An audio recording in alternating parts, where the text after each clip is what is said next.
Muy bien, entonces, revisemos histología, que es la sesión 5, es la introducción a lo que es anatomía, ¿no? Entonces, ya estamos listos, después de haber revisado biología 1, estamos listos para poder revisar histología, que es el capítulo de estas 5 sesiones, que tiene más diapositivas y que es un poquito más extenso.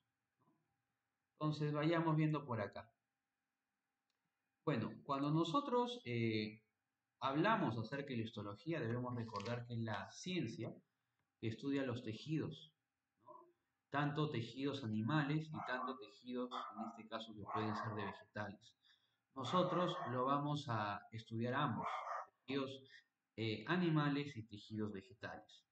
Los tejidos animales están formados por cuatro tejidos fundamentales, que es el tejido epitelial, el tejido conectivo, el tejido muscular y el tejido nervioso.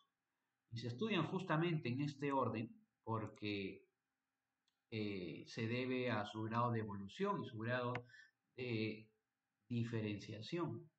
¿Qué significa? Que el tejido epitelial de los cuatro es el menos evolucionado y el que tiene células poco diferenciadas, ¿no?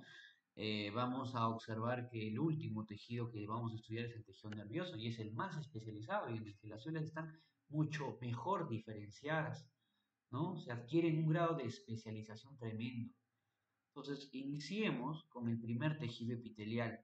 ¿Qué debemos revisar en histología? Primero, tejido, ubicación. Tejido, ubicación. Tejido, ubicación.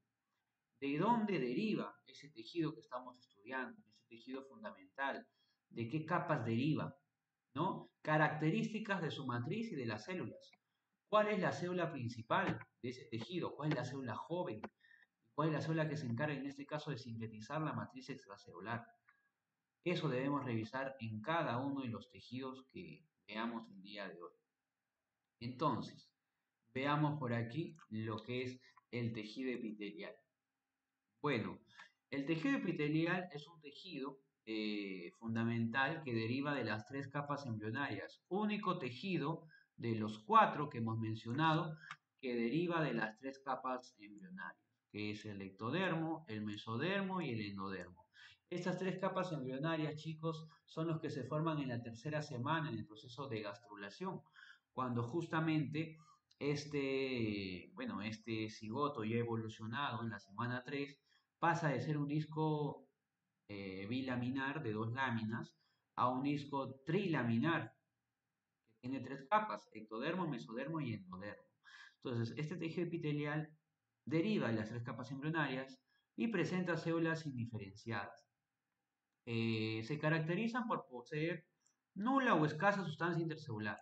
La sustancia intercelular es una sustancia que se encuentra entre las células, que sirve más o menos para pegarlas, es una sustancia gelatinosa, también llamada matriz extracelular.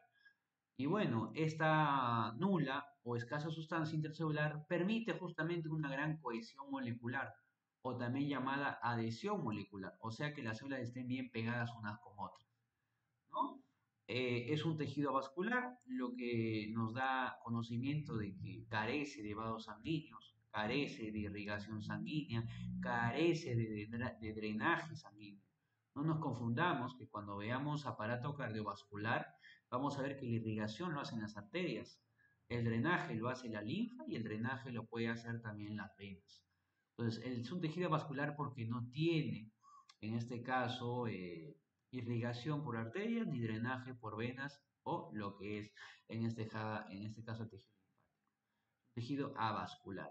Y es nutrido por difusión. ¿Quién lo nutre? El tejido conectivo, que justamente se llama conectivo porque se conecta a los demás tejidos y en el caso de conectarse a un epitelial lo que hace es nutrirlo por difusión, que es un término que ya lo observamos en el capítulo 3 de citología.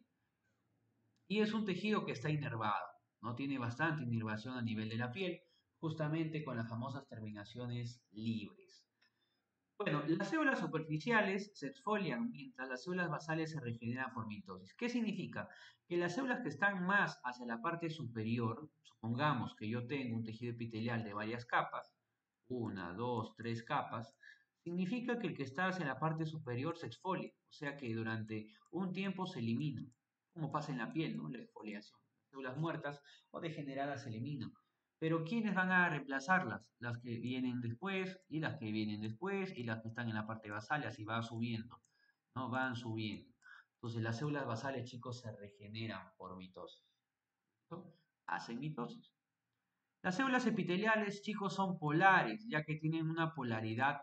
Es decir, que cuando nosotros estudiamos una célula, el tejido epitelial, esta célula va a tener polos. Así como el planeta tiene polo norte, polo sur, este, oeste, la célula también tiene polos. Una polaridad apical, cuando hay algo hacia arriba, una polaridad vasolateral o lateral simplemente cuando hablamos de un lado, o basal cuando hablamos la parte de la base, la parte inferior, a la cual va a estar pegada, ¿no? Presentan una forma geométrica, es por eso que vamos a ver el tejido epitelial plano, el tejido epitelial cúbico y el tejido epitelial cilíndrico. Y están muy cohesionadas porque poseen muy poca sustancia intercelular. ¿Cuál es la función del tejido epitelial? Bueno, brindan protección, por ejemplo, en la piel, tienen una función de revestimiento, tienen una función de secreción a nivel glandular, una función de absorción a nivel intestinal, por ejemplo, una función sensorial, ¿no? A nivel, por ejemplo, también de la piel, que es el órgano intacto. Participan en la reproducción, la lubricación y en el transporte. Lo que el examen les va a preguntar es esta clasificación del tejido epitelial, que se clasifica de acuerdo a las capas que presenta. Vamos a tener un tejido epitelial simple, que es cuando tenemos solamente una capa, y un tejido epitelial estratificado, que es cuando tenemos más de una capa, dos, tres a más, ¿no? En el tejido epitelial simple, chicos, es cuando tenemos solamente una capa, ¿no? Entonces vamos a tener dos tejidos, simple y estratificado. Dato, al simple también le llaman monoestratificado, porque solamente tiene un estrato, o sea, una capa. Monoestratificado, por si acaso.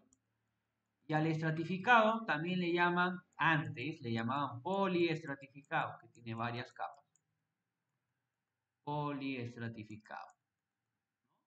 Entonces, el tejido epitelial simple plano es un tejido que se caracteriza por lo que estamos observando acá. Solamente tiene una capa y las células que van a presentar son planas, son escamosas, son pavimentosas, tienen forma de un pavimento, tienen forma de una acera, de una escama, son muy planas. Acá estamos observando las simples pavimentosas o escamosas o planas. Son delgadas, aplanadas, ¿no? Y solamente hay una capa. ¿Dónde encontramos ese tipo de tejido? Ese tipo de tejido lo encontramos a nivel de los alveolos pulmonares. Lo vamos a encontrar en órganos o en ubicaciones donde sea o donde se necesite o se requiera justamente una capa muy delgada, ya sea para poder nutrirlo a través de oxígeno o para que haya una difusión de gases como CO2 y oxígeno, ¿no? O sea, básicamente una capa delgada para que se pueda llevar esos fenómenos. Por ejemplo, en los alveolos pulmonares, donde se lleva la famosa hematosis. Necesitamos una capa muy delgada porque, primero, este fenómeno de hematosis es un fenómeno muy rápido, ¿no? Entonces, nosotros necesitamos, chicos, que esos alveolos pulmonares tengan capas muy delgadas para que el oxígeno y el CO2 se intercambien de manera muy rápida. Imagínate que tenga muchas capas, se va a demorar más. Nosotros necesitamos que justamente tenga solamente una capa y esa capa aparte sea delgada. También la encontramos en la capa parietal de la cápsula de Bowman. La cápsula de Bowman forma parte del glomérulo renal, que es una estructura que forma parte de la nefrona. La nefrona es la unidad anátomo-funcional del riñón, donde se lleva a cabo el filtrado de la orina. Así que esta cápsula de Bowman, que tiene forma justamente de una copa, lo que se hace es recibir el ultrafiltrado, es decir, que la sangre va a atravesar esta cápsula.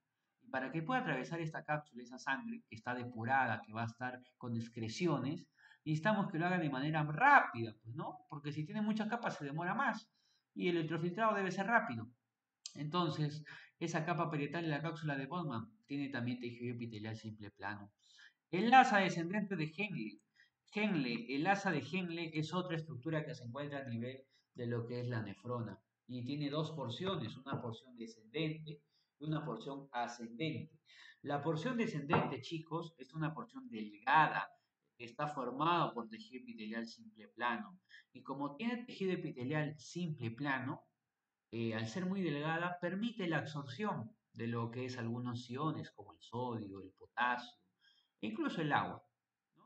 Como es delgado, es más fácil que se absorban estos. Pero el asa ascendente es un asa más gruesa, de mayor grosor y es impermeable al agua. Y obviamente va a tener menos filtración de algunos iones, como el sodio y potasio que hemos mencionado. Entonces, esa asa descendente, como es delgadita, justamente permite que se absorba, ¿no?, el agua y algunos electrolitos o iones.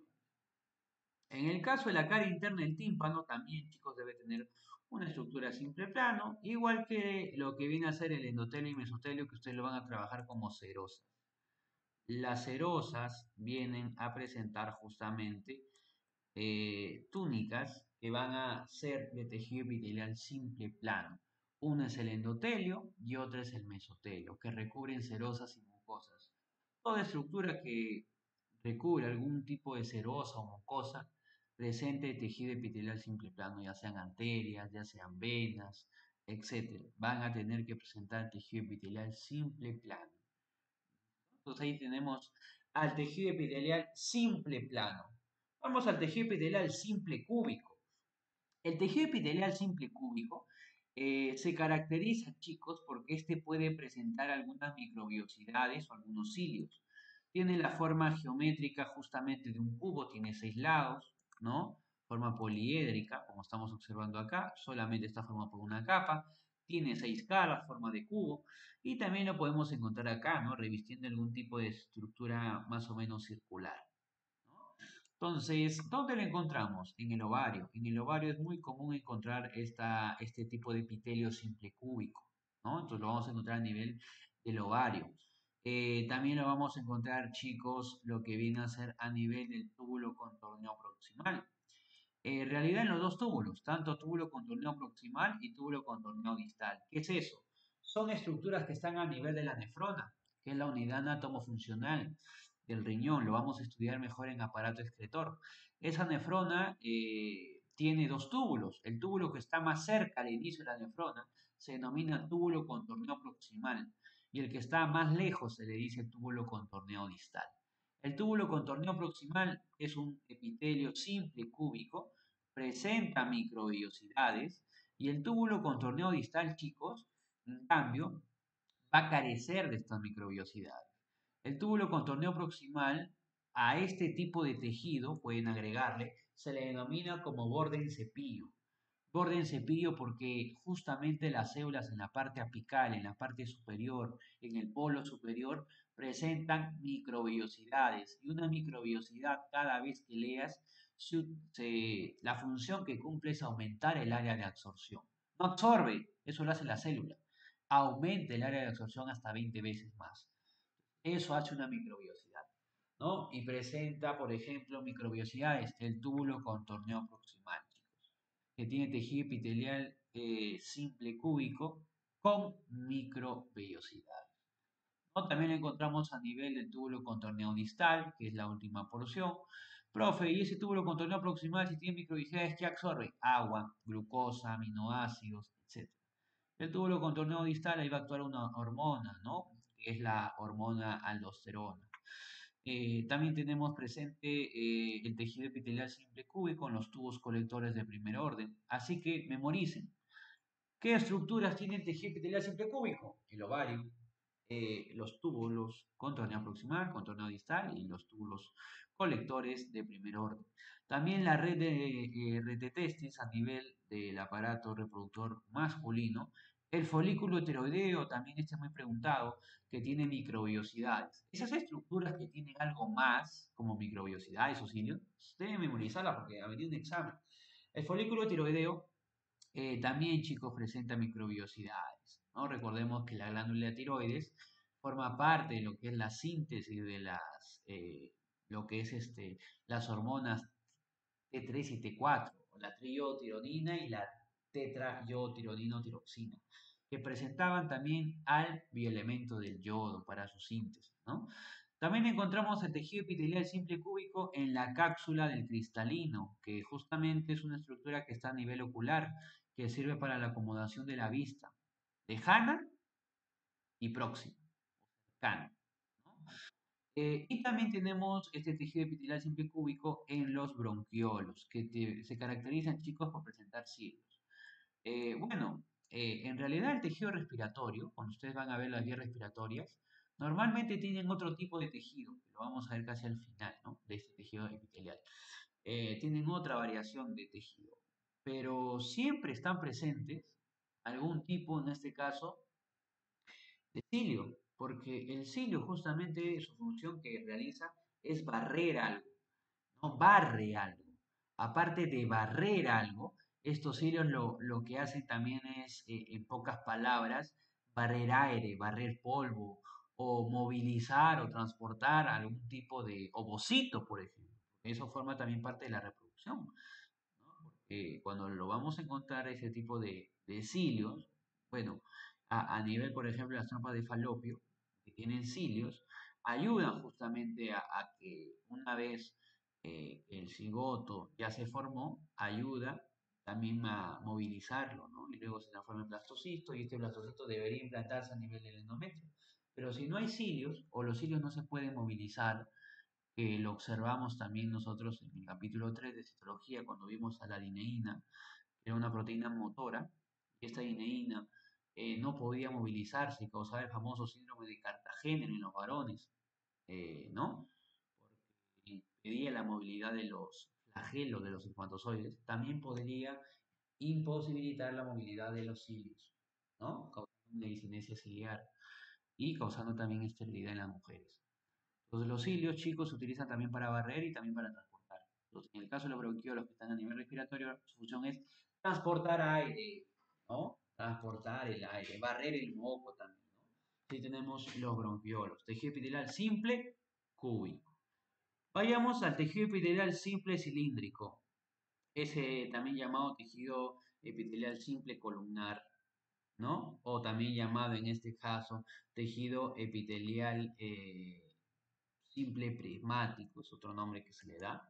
Acá he colocado, como le digo, lo más completo posible, varios nombres, vienen en el examen, ¿no? Pues acá tenemos, chicos, este tipo de tejido epitelial simple cúbico, perdón, cilíndrico, abunda en lo que viene a ser a nivel digestivo. Lo encontramos en el estómago, ¿no? Lo encontramos a nivel del intestino, que obviamente tiene que tener solamente una capa, debe ser simple, para que pueda absorberse, ¿no? Y también tiene microvellosidades. ¿Cómo le denominamos al tejido epitelial simple cilíndrico con microvellosidades en el intestino delgado? Chapa estriada, apunten eso, se le denomina chapa estriada. Entonces, borde en cepillo en el túbulo contorneo proximal, chapa estriada en el intestino delgado. En el intestino grueso también encontramos este tipo de tejido para que pueda absorberse de manera fácil, ¿no? Lo que es el agua y también para que pueda, en este caso, llevar a cabo, ¿no? Parte de la vitamina K, ¿no? Que se forma a nivel de la flora bacteriana. Y obviamente luego va a ser absorbido. El útero también debe tener este tipo de tejido, ¿no? Pero es un cilíndrico, como les digo, en el caso de las trompas de falopio o tubas uterinas, con microvellos, perdón, con cilios, ¿no? Para movilizar lo que es el blastocito. También tubos colectores de segundo orden, o también los famosos túbulos de Bellini. Los bronquios también, ya no es bronquiolos, es bronquios, que es un tejido epitelial simple, cilíndrico, en la vesícula biliar, chicos, que también forma parte aparato digestivo, al ser una glándula anexa que forma bilis, y debe presentar también microbiosidades para que se pueda absorber justamente esas sales biliares, ¿no? Y transformar en este famoso. Muy bien, entonces ahí tenemos el tejido epitelial simple cilíndrico, que abunda ¿en dónde? En el aparato digestivo. Profe, pero usted no me ha dicho boca y tampoco me ha dicho ano. Correcto. Es que yo trato de enfatizar más los tejidos epiteliales simples porque son los que debes memorizarte. Los estratificados son un poco más accesibles de deducirlos. ¿Por qué? Porque toda la estructura de tu cuerpo, que tú lo uses todos los días, que todos los días esté en fricción, que todos los días esté en una función de rozamiento, que todos los días se una o en todo caso las utilice, pues básicamente, necesita tener muchas capas para protegerse. Por ejemplo, la piel, por ejemplo, la boca. Todos los días comes, todos los días metes algo a tu boca, todos los días estás masticando. Sé que la boca debe tener muchas capas. Lo mismo pasa con el conducto anal. Debe tener muchas capas. ¿Por qué? Porque obviamente todos los días vas al baño, vas al baño, vas al baño. Lo mismo debe pasar con qué? Con la mayoría de estructuras que estén en un proceso de fricción. Por ejemplo, todos los días hablas, así que esas cuerdas vocales verdaderas deben estar todos los días vibrando. Su tejido va a ser ¿qué? Tejido estratificado, muchas capas. Entonces, acá tenemos las tres formas, chicos. El tejido epitelial estratificado plano, el tejido epitelial estratificado cúbico y el tejido epitelial estratificado cilíndrico. El tejido epitelial estratificado plano es el que se divide en queratinizado, cuando tiene la proteína queratina, y el no queratinizado, que es cuando carece la proteína queratina. La proteína queratina, si ustedes revisan, era una proteína que llegaba hasta la estructura cuaternaria. Estructura cuaternaria, chicos, imagínense. Estructura cuaternaria. ¿No? Entonces, esa estructura cuaternaria es la estructura más compleja de una proteína, la estructura élite de una proteína. No todas llegan a la estructura cuaternaria, la mayoría llegaba a la estructura terciaria. Pasaba a la primaria, secundaria, llegaba a la terciaria, pero a la cuaternaria eran muy pocas las que llegaban. O sea, su grado de evolución debía ser mayoritario. Y la queratina, parte, es una estructura que tiene forma fibrosa, forma de fibra, es delgada, alargada. Así que es una proteína fibrosa. ¿Y cuál era la característica de una proteína fibrosa? La proteína fibrosa no está normalmente en condiciones solubles, es decir, no están en medios acuosos como la sangre. Entonces, en la sangre no vamos a ubicar queratina, ubicamos albúmina, que es una proteína globular, ¿no? Entonces, obviamente globulina, que es otra proteína globular, su nombre lo dice. Queratina no hay. ¿Queratina dónde debe estar? Afuera, fuera de la célula. Era una proteína que abundaba fuera del medio extracelular, abundante en el medio extracelular. ¿No? Entonces, ¿dónde? En el músculo, por ejemplo. O tal vez en las uñas, en la ornamenta, en este caso, del ganado bovino, ¿no? O sea, en los cachitos, ¿no? ¿Y dónde? En la piel, ¿no? Entonces encontramos también parte de la piel. Es por eso que a veces tú cuando hay roce, pues, ¿no? En la piel, empiezas con las uñas como a querer, en este caso, llevar fricción a la piel, ves que sale una sustancia media blanquecina. Son células degeneradas y la misma queratina que se pierde, ¿no? Entonces vamos a observar en la piel la mayor cantidad de fricción. Todos los días se están tocando. Todos los días hay roce en la piel, ¿no? Entonces, y también hay un tejido epitelial estratificado, chicos, estratificado, eh, del tipo plano, pero ya es no queratinizado, o sea, que no tenga queratina, que carece de queratina, no tiene esa proteína fibrosa. ¿Lo encontramos en dónde? En sitios donde esa proteína no puede estar. ¿Y en qué sitios esta proteína no puede estar, profe? En sitios que son húmedos, que tengan agua, que sean acuosos, como por ejemplo la cavidad oral, o sea, en la boca. ¿Y qué estructura encontramos en la boca? La orofaringe, que lo vamos a estudiar en aparato digestivo. La orofaringe justamente es la estructura de la faringe que se conecta con la boca. Entonces, obviamente, en la cavidad oral vamos a encontrar la orofaringe que tiene qué tipo de tejido. Tejido estratificado, plano, no queratinizado. Todos los días la boca está en contacto con lo que es alimentos. El esófago, ¿no? También las cuerdas vocales inferiores, que son las cuerdas vocales verdaderas, porque recordemos que nosotros, al momento, en este caso, de hablar, hablamos en inspiración, o sea, cuando nosotros botamos el aire. Entonces, cuando botamos el aire ¿con quién choca? ¿Con qué cuerdas? ¿Vocales superiores o inferiores? Con las inferiores. Entonces van a empezar a hacerlas vibrar. Y al hacerlas vibrar, obviamente, está generando sonido. Por eso esas cuerdas vocales inferiores se llaman cuerdas vocales verdaderas, ¿no? Entonces, las cuerdas vocales verdaderas todos los días están friccionando, friccionando, friccionando y deben tener varias capas, ¿no? Un tejido epitelial estratificado, plano, no queratinizado. La vagina, chicos, medio acuoso, no tiene queratina tampoco, ¿no? Y obviamente también tienen que tener muchas capas, ¿no? Obviamente al momento del coito, necesita tener justamente la función de fricción y es por eso que necesita varias capas. La cara externa del tímpano, ¿no? La cara interna, recuerda que tenía tejido epitelial simple plano. Y la cara externa, tejido epitelial estratificado plano. Ya más capas, ¿no? La córnea, que es la capa que protege al globo ocular, ¿no? Esta córnea que tiene varias estructuras de colágeno adheridas, ¿no? Para su protección. Eh, lo que es la conjuntiva ocular, la porción distal de la uretra también, chicos. Y lo que viene a ser el conducto anal, como ya les explicamos, ¿no? Que también es otra zona de fricción debido a que todos los días estás yendo al baño. El tejido epitelial estratificado cúbico, chicos, lo vamos a encontrar en las glándulas, como por ejemplo la glándula sudorípara, cargadas de la excreción de sudor. Lo vamos a ver ahorita el tejido epitelial exocrino. Lo encontramos también en el esófago fetal, en el folículo ovárico, ¿no? Y también en el epitelio seminífero, ¿no? Y el cilíndrico lo encontramos, chicos, en el fornix de la conjuntiva. Lo encontramos en la uretra peniana o esponjosa, que se pregunta examen. Ahí encontramos. Entonces tú, acuérdate, ¿no? Profe, esa uretra peniana o esponjosa tiene forma circular. Ya, pues asocia lo que he tejido. Epitelial estratificado cilíndrico. Como les digo, el tejido epitelial estratificado es un poco más fácil de deducir y además que hay menos ejemplos, ¿no? Entonces, ese traten de memorizarlo más, o en todo caso, como yo les recomendaría, el tejido epitelial simple. El certificado lo pueden asociar un poco más. Y acá estamos observando, miren, ya, chicos, varias capas. Profe, pero yo acá estoy viendo que estas tienen forma cilíndrica. Y usted acá me dice que este tejido estratificado escamoso. ¿Por qué? Primero, es estratificado porque tiene varias capas. Escamoso porque el que manda el nombre es la capa superior. Si la capa superior es plana y los demás son cilíndricos, cúbicos, me llega.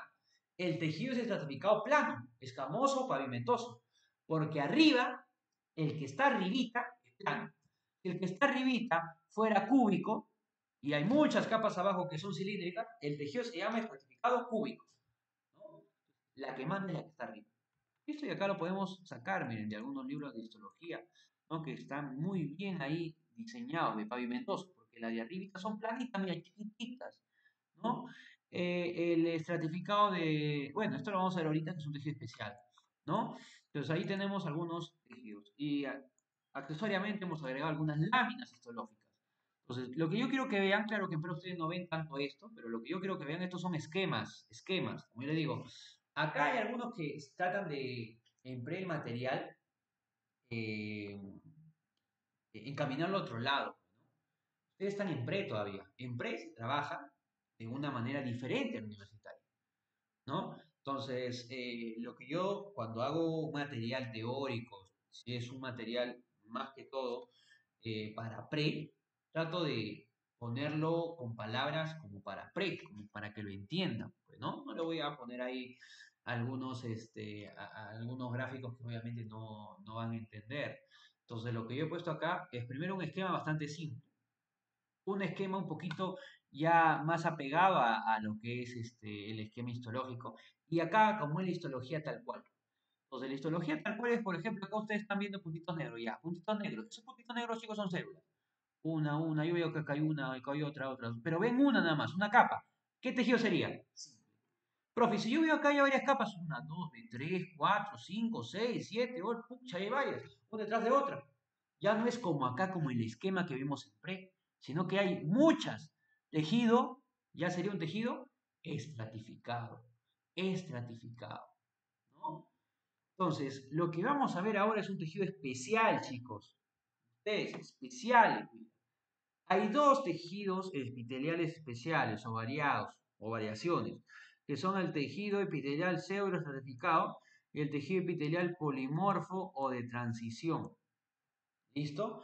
El pseudoestratificado, chicos, es un tejido en el cual dice el nombre, que tiene varios estratos, pero pareciera falsamente que son varios estratos. O sea que no tiene varios estratos, sino que solamente es una capa que pareciera que hay varios estratos, como que te engaña, ¿no? Por ejemplo, lo vemos acá. sea, tú de lejos cuando ves el tejido pseudoestratificado dices, ah, hay varias capas. Este es estratificado. Pero luego empiezas a ver cada célula y mira, esta célula acaba acá, en la base. Esta célula acaba acá en la base. Esta en la base, esta en la base, esta en la base, en la base, en la base. Y todas terminan acabando en la base. Entonces tú te preguntas y dices, pucha, todas acaban en la base. No hay dos capas acá. Solamente hay una, solo que está media en desorden. Pues, ¿no? Pareciera que hay varias capas. Entonces, ¿cómo se llama ese tejido epitelial? Pseudoestratificado. Presenta solo una capa de células, chicos. Su aspecto es estratificado, parece que hay varias capas, pero solamente hay una. Y lo encontramos en lugares como las vías respiratorias. Al tejido epitelial pseudoestratificado, asócienlo a las vías respiratorias. Pero tengan cuidado con lo que ya vimos, como por ejemplo los bronquiolos, que tienen tejido epitelial simple cúbico con cilios, como por ejemplo también los bronquios, que tienen tejido epitelial cilíndrico, ¿no? Tengan cuidado con esos tejidos, pero asócienlo al pseudoestratificado con vías respiratorias. Entonces, lo encontramos, chicos, en las fosas nasales. Lo encontramos en la nasofaringe. Lo encontramos, es la parte de la faringe que se va justamente a conectar a la parte nasal. Lo encontramos, chicos, en la tráquea, ¿no? Que es parte de la vía respiratoria. Lo encontramos en los bronquios también. Mira, le encontramos en la laringe, porque sí, hay estructuras, hay órganos que tienen transición de epitelios, es decir, que tienen ambos tipos de epitelios, ¿no? Por ejemplo, los bronquios, por ejemplo, la laringe, que es la caja de la hoz, ¿no? Hay zonas de la laringe que van a presentar tejido epitelial pseudoestratificado. Sin embargo, cuando llegamos a ver cuerdas vocales inferiores o cuerdas vocales verdaderas que están en la laringe, no vamos a decir que el epitelio es pseudoestratificado, no, porque la función de la cuerda vocal inferior, ¿cuál es? Vibrar, vibrar y dar voz. Todos los días está haciendo eso, fricción, fricción, fricción. Así que su epitelio ya no es pseudoestratificado, sino es un epitelio estratificado, plano, no queratinizado, porque hay humedad, ¿no? Entonces, tratemos de no englobar, no decir todo el órgano tiene este tejido, no. Hay algunos órganos que pueden tener más de un tejido. La trompa de Eustaquio, que lo vamos a encontrar a nivel del oído, el sacro lagrimal a nivel ocular, el epidídimo, el conducto deferente y la próstata. Sin embargo, siempre que nos preguntan por epitelio certificado, chicos, lo asocian a lo que viene a ser, en este caso, el, las vías respiratorias, ¿no? Y cuando queremos estudiar ese tejido epitelial pseudoestratificado, debemos recordar que el examen nos pregunta, las vías respiratorias presentan tejido epitelial pseudoestratificado cilíndrico, su estructura es cilíndrica, cilíndrico, agreguen, cilíndrico ciliado, con células calciformes. ¿Cómo así, profe? Cilíndrico, porque las células tienen forma cilíndrica o columnar. Ciliado, porque esa célula cilíndrica en la parte apical, en la parte superior, en su polo superior, chicos, tiene cilios que van a barrer moco, ¿no? Y con células calciformes, porque justamente esas células tienen forma de copa, cáliz, ¿no? Y se encargan justamente de también lo que es la elaboración de moco, ¿no? Con otras células mucígenas que elaboran el moco. Entonces, esa célula cilíndrica ciliada con células calciformes tiene ahí entre su epitelio, algunas células que elaboran moco y ellas se encargan de barrerlo con los cilios, ¿no? Justamente para hacer algún partícula de polvo o a lo que es algún tipo de contaminación o bacteria en el aire que está entrando se pegue, ¿no? Y luego sea excretado. Ahí tenemos el epitelio pseudo-ratificado cilíndrico ciliado con células calciformes. También tenemos el epitelio polimorfo o de transición, chicos. Se llama polimorfo porque tiene varias formas. Pero ya solamente tiene dos. Y se llama de transición porque justamente sirve de un medio temporal, ¿no? O sea, en el tejido vamos a transitar orina, por ejemplo. En el caso del epitelio polimorfo de transición, era justamente para la transición de orina. Tiene la función, chicos, de el tránsito de la orina, ¿no? Y como ustedes saben, una persona solamente tiene la orina de manera temporal y luego lo bota, lo excreta por las vías urinarias, ¿no? Entonces acá vamos a tener el epitelio polimorfo con vías urinarias. Si el epitelio pseudoplastificado, cilíndrico ciliado con células calciformes tiene las vías respiratorias, El epitelio polimorfo de transición tiene las vías urinarias. Y ahí tenemos, por ejemplo, que estas varían el tipo de célula. O sea, la forma de la célula varía. Es plana cuando la célula está comprimida, pues llena de orina, ¿no? Estás ahí aguantándote la orina. Pero se vuelve cilíndrica cuando ya fuimos al baño y orinamos, pues, ¿no? Entonces ya otra vez vuelve a su forma normal. Pero cuando está apretadita, chicos, cuando está apretadita, eh, cuando está apretadita, se vuelven las células planas, ¿no?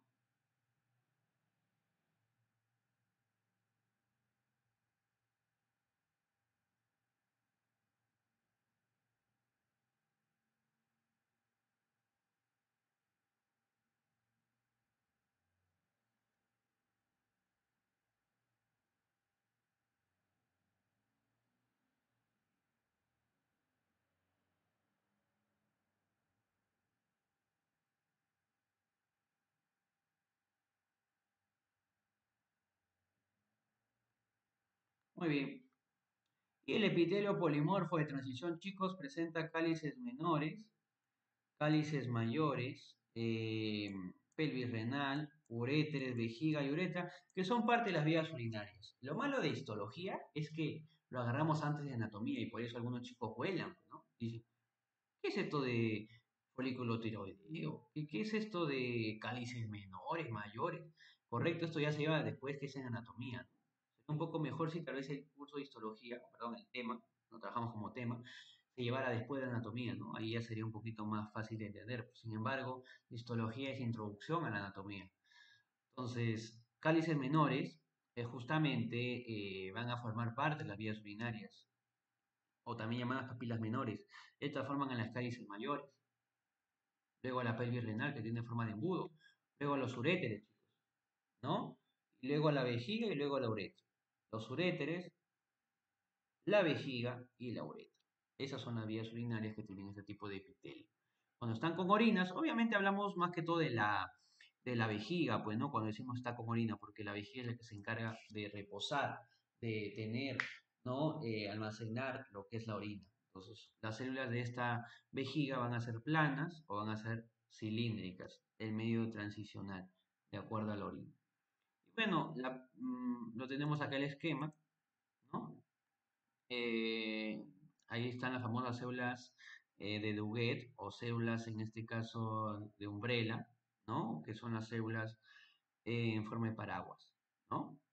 ¿Por qué? Porque se parecen a un paraguas, pues, ¿no, chicos? Cuando ustedes abren el paraguas de una forma, cuando lo guardan otra forma, ¿no? Así pasa lo mismo con lo que es el nivel de la vejiga. Y acá tenemos el tejido perdón, el tejido, correcto, pseudo estratificado, este pseudo estratificado, ¿no? Aparentemente hay muchas capas, pero si ustedes estudian uno por uno, solamente hay una capa. No, no pareciera, ¿no? Pero sí, solamente hay una capa. Solo que ahí es un corte histológico. Entonces, ahí tenemos los dos tipos de variaciones o tejidos especiales, chicos, que son parte del tejido epitelial. Y esto es lo que más viene. Sin embargo, el tejido epitelial no acaba ahí, sino que también tenemos la polaridad en la región apical, que hay que estudiar microbiosidades, estereocilios, cilios, y en la región vasolateral, ¿no? Que a veces ha venido, y las glándulas endocrinas y exocrinas, que eso es más que todo para verlo mejor en anatomía. Pero lo que más preguntan en histología, si es que le viene histología, es esta parte. Entonces, ¿cómo vamos con esta parte? A ver,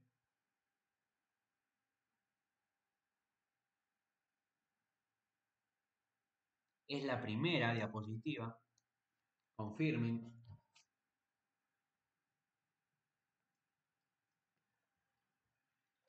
A ver,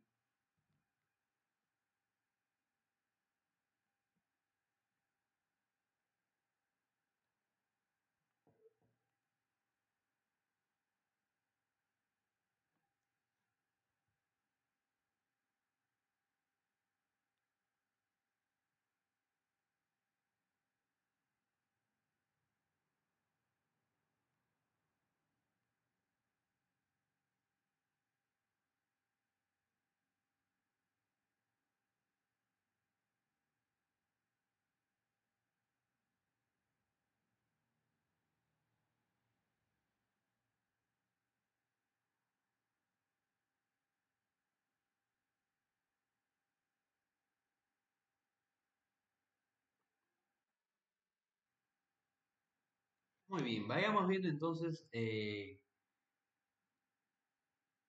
lo que es parte de su polaridad.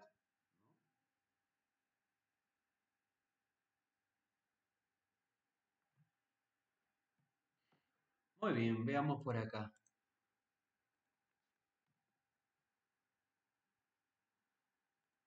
A ver. Veamos el tejido epitelial y sus regiones. Tenemos, chicos, una región apical, que era la parte superior, y tenemos la región basolateral, que abarcaba la parte lateral y basal. Veamos la región apical. ¿Qué tiene una célula o qué podría tener una célula hacia la parte superior? Puede tener microbiosidades, puede tener flagelos, puede tener sinocilios o cinetocilios, una clase de cilios, y estereocilios. Veamos el primero, que son flagelos, que es algo que ya hemos revisado. Básicamente en la primera, eh, en la primera parte de célula, ¿no? Eucariota. Entonces, los flagelos, chicos, presentan a una proteína móvil, que era la dineína, ¿no? Y lo encontramos en los espermatozoides. Esta célula eucariota animal, que son los espermatozoides, son aquellos que tienen justamente flagelos, ¿no? Presentan un flagelo y tienen la proteína dineína. Y ahí causaba el famoso síndrome de Cartagena, ¿no? En los flagelos recordemos que son formados por los centriolos, ¿no? Por dímeros de tubulina. En el caso de las microbiosidades, son expansiones digitiformes, formas de dedos, que su función es aumentar el área de absorción. Lo encontramos a nivel del intestino delgado, llamado chapa estriada, a nivel del túbulo contorneo proximal, como borde cepillo, a nivel de la tiroides, glándulas tiroideas, y a nivel de la vesícula biliar, también encontramos microbiosidades, ¿no? Si nosotros recordamos, la vesícula biliar era parte del aparato digestivo y su tejido, más que todo, en este caso, lo que vendría a ser su tipo de tejido era un tejido epitelial simple cilíndrico con microbiosidades, ¿no? Entonces ahí encontramos las microbiosidades. Las microbiosidades, chicos, están formadas por unas proteínas como la virina, la fimbrina, los filamentos de actina, que ustedes deben recordar que es una proteína contráctil, la fascina, la miosina, que es otro tipo de proteína contráctil, y la miosina tipo 2, que la encontramos en el velo terminal, que es donde vamos a encontrar también a una importante como la espectrina, ¿no? Y bueno, se unen a lo que es la parte basal, ¿no? Nos importa más la función que es básicamente su función de aumentar el área de absorción. Estas proteínas no les van a preguntar en el medio universitario, no les va a venir esto, por si acaso nada más. Muy bien, veamos entonces por acá los estereocilios, chicos. Los estereocilios eh, van a ser una parte de estructuras también con forma digitiforme, ¿no? Un poco con mayor longitud que las microbiosidades, obviamente, que tienen una medida de 1 a 2 micras. Estos se encargan de realizar un proceso de transducción nerviosa, pues se llama estéreo, básicamente encontramos a nivel del oído, ¿no? Tiene una función, es un órgano, entonces va a realizar una parte fisiológica química. Es por eso que van a tener que intervenir en la reacción o la transducción nerviosa, ¿no? Lo encontramos, por ejemplo, en el oído, entonces estéreo, oído, o epidídimo y también en el conducto deferente, ¿no? Tienen mayor longitud y su función es más que todo de transducción nerviosa, ¿no? En el caso de la microbiología, ¿cuál era la función, chicos? Aumentar el área de absorción, ¿no? En el caso de los cilios tenemos varios tipos de cilios. Los cilios primarios, que como son los primeros, tienen dímeros. Recordemos que los cilios tienen acá dímeros de microtúbulos, ¿no? Microtúbulo A, microtúbulo B, microtúbulo A, microtúbulo B, microtúbulo A, microtúbulo B. Cada microtúbulo está formado de dímeros de tubulina. Entonces, cuando encontramos 9 pares alrededor y no hay nada al centro, es un cilio primario. Cuando encontramos alrededor 9 pares, ¿no? Pero lo encontramos a nivel, por ejemplo, de lo que es por ejemplo, pues, ¿no? A nivel fetal, se le llama cilio nodal, ¿no? Y cuando encontramos un cilio ya móvil, ¿no? Que tiene 9 pares, pero alrededor también ya tiene lo que es en la parte central, dos microtúbulos, ¿no? Se le llamaría un cilio móvil, 9 más 2 se representa, ¿no? Pero yo estoy viendo acá que el cilio nodal se diferencia del cilio primario, ¿no? Claro, el cilio nodal ya presenta lo que es la anexina, pues, ¿no? Que es una proteína que permite que se unan esos pares, ¿no? Que obviamente lo carece el cilio primario. Muy bien. ¿Y cuál es la función de estos cilios? Bueno, son estructuras móviles, en el caso de los sinocilios o cinetocilios, tienen a la proteína dineína, transportan y barren sustancias, ya lo hablamos, ¿no? Transportan barren sustancias, para transportar moco, también transportar el embrión, etcétera. Y lo encontramos en la trompa de falopio para, por ejemplo, transportar al embrión, ¿no? En la trompa de Eustaquio a nivel, por ejemplo, del oído y en las vías respiratorias para el transporte de moco y aire.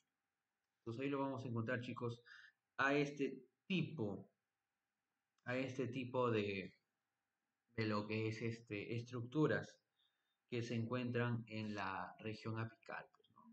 Ahí lo encontramos en su región apical, ¿no? Correcto, en su región apical. Muy bien, vamos a la región vasolateral. En el caso, chicos, de la región vasolateral es una región que abarca tanto la parte de las basal y la parte lateral. Entonces veamos primero la región lateral que tiene muchas estructuras. Tenemos la unión oclusiva, que justamente se le llama unión sonula occludens en la parte superior. Presenta filamentos de actina y proporciona impermeabilidad, ya que si hay alguna estructura como una bacteria que quiere ingresar, no le va a permitir el paso, ¿no? Acá tenemos algunas proteínas como la nectina, la fadina, las proteínas YAM, la ocludina y la claudina, que son proteínas que no les va a venir. Lo que les van a preguntar es, ¿cuáles son tipos de uniones en la región vasolateral? La ocludens es la primera. Otra que tenemos es la unión y la mácula adherens.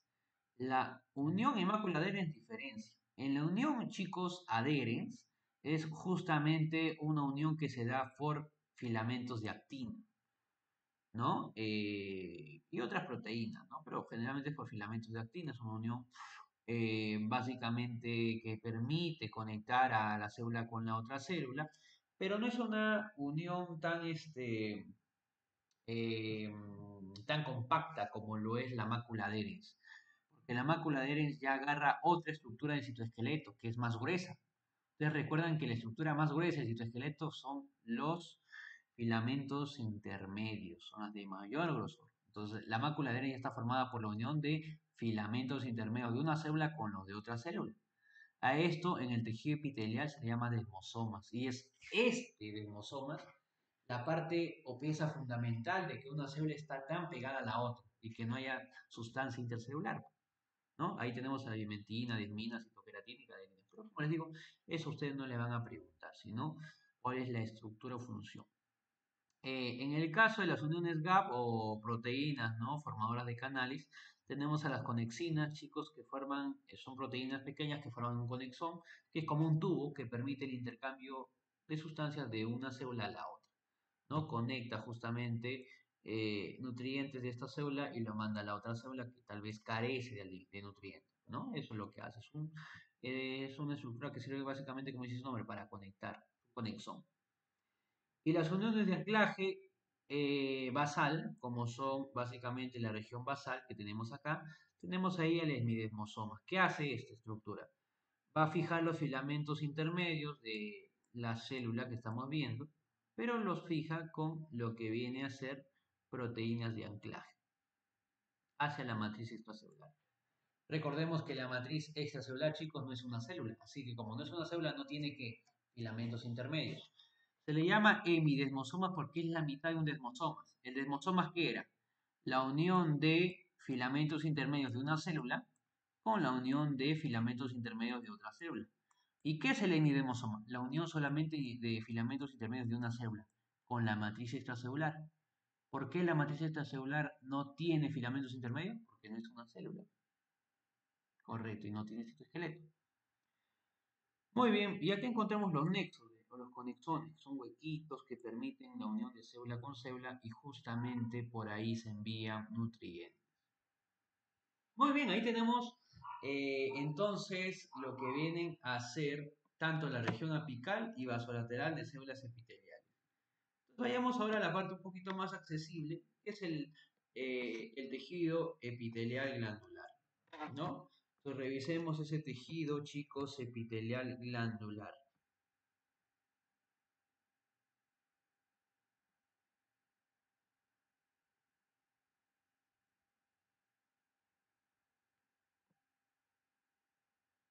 Muy bien, muy bien, chicos. Veamos el tejido epitelial glandular. Encontramos, chicos, glándulas endocrinas y glándulas exocrinas. Las glándulas endocrinas, las glándulas endocrinas son aquellas glándulas que van a liberar, primero, una glándula libera, ¿no? Las glándulas endocrinas son glándulas que liberan hormonas y se llaman endocrinas porque carecen de conducto excretor. Entonces lo tienen que liberar hacia la parte interna, ¿no? Hacia la parte interna, que es la sangre. Y bueno, van a ser vasculares porque lo mandan a través de vasos sanguíneos. Tenemos las glándulas foliculares, que son aquellas que forman folículos, como la glándula tiroidea, folículos tiroideos. Por ejemplo, van a elaborar la T3 y T4, ¿no? Y glándulas cordonales que sus células se unen al lado de la otra, pues, ¿no? Por ejemplo, la paratiroides, la hipófisis o glándula maestra y las glándulas suprarrenales que las tenemos acá. La paratormona, la FSH, LH, GH, TSH, que son elaboradas por la hipófisis o glándula maestra. Y la cortisol, la aldosterona, ¿no? Que son elaboradas justamente por las glándulas suprarrenales, ¿no? Pero sí tenemos las glándulas endocrinas. Son hormonas que lo van a ver mucho mejor en el sistema endocrino. Las glándulas exocrinas, en cambio, son aquellas que sí tienen conducto excretor y obviamente van a tener tanto una porción excretora y una porción secretora, chicos. Entonces, el conducto excretor o porción excretora es aquella que va a liberar la sustancia, el contenido, que puede ser mediante de manera simple o puede ser compuesta, ¿no? Simple cuando tiene solamente un conducto, por ejemplo, las glándulas sudoríparas, ¿no? eh, Compuesta cuando hay de dos a más conductos, como en las glándulas mamarias, por ejemplo, ¿no? En el caso del adenómero o porción secretora, vamos a ver, por ejemplo, que es el encargado de sintetizar a la sustancia. Por ejemplo, puede ser de forma alveolar, como la glándula de Skene, tubular, ¿no? Como las glándulas sudoríparas, la túbula alveolar, que ya es una unión, por ejemplo, las salivales y mamarias. Entonces, la forma que adquiere ese adenoma, tubular simple, tubular enrollada, túbula ramificada, acinosa simple, acinosa ramificada, ¿no? Túbulo, entonces acá, túbulo acinosa, túbulo acinosa, ¿no? Compuesta, o acinosa compuesta, ¿no? O tubular compuesta. Entonces ya de acuerdo a la forma que adquiere, vamos a tener la forma de la porción secretora o adenómero, ¿no? Glándulas anficrinas, chicos. Tenemos al páncreas, tenemos... Ah, ya.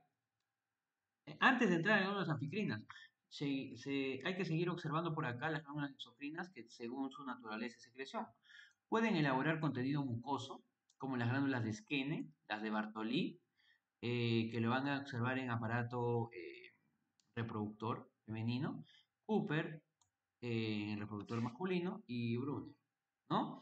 Lo van a observar en el aparato digestivo. Entonces, por ejemplo, acá tenemos esta secreción mucosa, una glándula mucosa. Y acá estaría en el tejido histológico. Serosa, cuando empiezan a elaborar contenido seroso, como las glándulas parotídeas, ¿no? Más chiquititas, ¿no? Y vamos a observar también en las glándulas sudoríparas y lacrimales. Pero las mixtas ya es las que tienen ambos tipos, como seromucosa, una secreción seromucosa, las glándulas salivales, ¿no? Ahí tenemos seroso y mixta, ambos. Ahora, según la forma de la secreción, esto es lo que probablemente más viene, pues, ¿no? Merocrina, apocrina y holocrina. Mnemotecnia, acá está bien explicadito esta imagen, M-A-H. Merocrina, cuando se excreta solo la secreción. Cuando yo boto solamente lo que quiero excretar, se llama merocrina. ¿Quién hace eso? Por ejemplo, la glándula sudorípara. Estoy cansado, el sudor, se elimina solamente sudor, esa glándula. Crinas y lagrimales, lo mismo. La apocrina en chicos ya elimina un poquito más, pero junto con un poco más de la célula. Por ejemplo, esta acá. Elimino la secreción, pero con un poquito de la célula, ¿ve? Con residuos de la célula. Peñisco de esa célula. ¿No? La merocrina solamente elimina la secreción, ¿ve? La apocrina ya lo hace con un poco de citoplasma. Entonces, ¿quién hace eso? La glándula mamaria, por ejemplo. La glándula sudorípara, por ejemplo. ¿No? La glándula apocrina, por ejemplo. ¿No? La glándula mamaria es la que viene en el examen. Y la holocrina es la que secreta la secreción, chicos, de células muertas. O sea, ya bota el contenido y toda la célula con su contenido. Ahí tenemos a las glándulas sebáceas, por ejemplo, y a las glándulas de meiomio. Pregunta examen, también de examen de admisión. Las glándulas de meiomio son un tipo de glándulas, en este caso era holocrina. ¿De acuerdo a su secreción? Era holocrina, porque se elimina la secreción y toda la célula. Para terminar, tejido epitelial tenemos a las glándulas anficrinas. Las glándulas anficrinas, chicos, son las que vamos a tener que tienen ambas funciones, o sea que pueden ser glándulas que eliminan tanto hormona y tanto secreción, ¿no? Entonces, el páncreas, por ejemplo, que es un órgano anficrino, ya que tiene una porción exocrina y una porción endocrina. La porción exocrina va a encargarse de elaborar el jugo pancreático. Que lo van a hacer, por ejemplo, en este caso, eh, parte, pues, ¿no? De lo que vendría a ser los acinos pancreáticos. Y en el producto endocrino es la formación de hormonas, que lo van a hacer los islotes de Langerhans, ¿no? Las células alfa, las células beta, las células alfa para el glucagón, por ejemplo, que es una hormona hiperglicemiante, que aumenta los niveles de glucosa. Y la insulina, que es una hormona hipoglicemiante, que baja los niveles de glucosa. ¿Quién va a hacer eso? Las células beta del páncreas. En el hígado tenemos también el producto exocrino, que es la bilis, ¿no? Y la somatomedina C, que es la parte endocrina, que va a servir para el hormona de crecimiento. El riñón, que va a botar orina, ¿no? Por un filtrado. Y hormonas como la eritropoyetina, que permite justamente la eritropoiesis, ¿no? La formación de glóbulos rojos. Y la renina, que aumenta la presión arterial. El testículo, como la elaboración de líquido seminal con espermatozoides, y la hormona testosterona, ¿no? Que es una hormona derivada del cortisol. Los ovarios, por ejemplo, la formación de ovocitos cada mes, ¿no? Y la progesterona, como una de las hormonas bastante importantes y derivada del colesterol también. El duodeno, con su producto exocrino, que es el jugo intestinal. Y el producto endocrino, una hormona que es la colecistoquinina, ¿no? Que permite justamente la contracción del conducto colédoco y el vaciamiento de lo que es el jugo biliar de la vesícula, ¿no? Entonces ahí tenemos, chicos, lo que es las glándulas anficrinas, función exocrina y endocrina. ¿Cuáles son las más importantes? Páncreas, hígado y riñón. Esos tres hay que memorizarlo bien. Páncreas, hígado y riñón. ¿Listo? Y con esto se termina el tejido epitelial. Un tejido epitelial que hemos revisado las tres láminas, bien revisadas, la teoría de manera completa, ¿no? Entonces, ¿cómo vamos con tejido epitelial, chicos? A ver, tejido epitelial, ya lo vimos de manera completa. ¿Cómo vamos? Ya una hora, ¿ves? Recién vamos una hora solamente en tejido epitelial.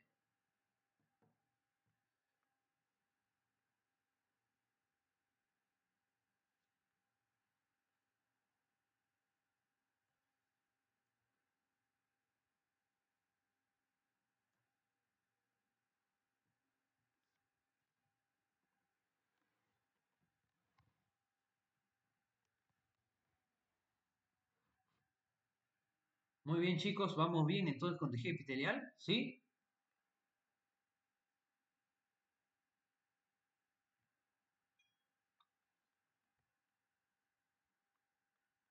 A ver, confirmen.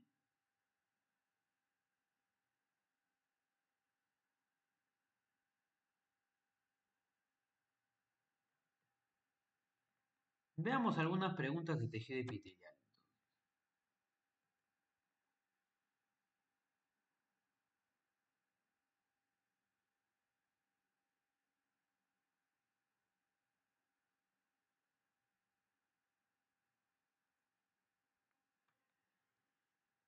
Muy bien, veamos algunas preguntas de exámenes que han venido acerca de tejido epitelial.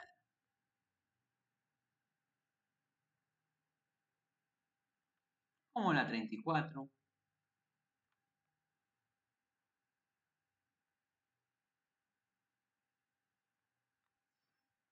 Clave la 34, chicos. Una pregunta de tejido epitelial. No dice, las glándulas tarsales o meibomios son sebáceas, lagrimales, apocrinas, sudoríparas, endocrinas. Hable, meibomio.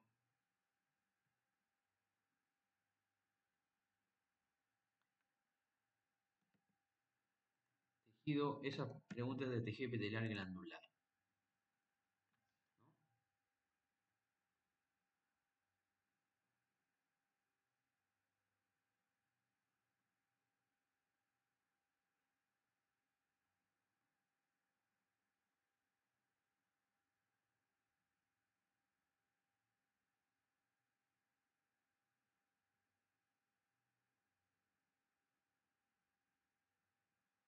Correcto. ¿Cuál sería la clave? A ver. Sebáceas, lagrimales, apocrinas, sudoríparas, endocrinas.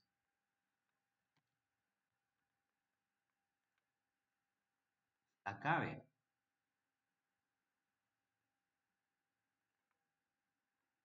Miren. Hemos dicho que las glándulas sudoríparas son endocrinas, así que sudorípara no es. Hemos dicho que las glándulas lagrimales son endocrinas, así que no es. Hemos dicho que las glándulas de meiomio, chicos, son holocrinas, así que ¿son qué?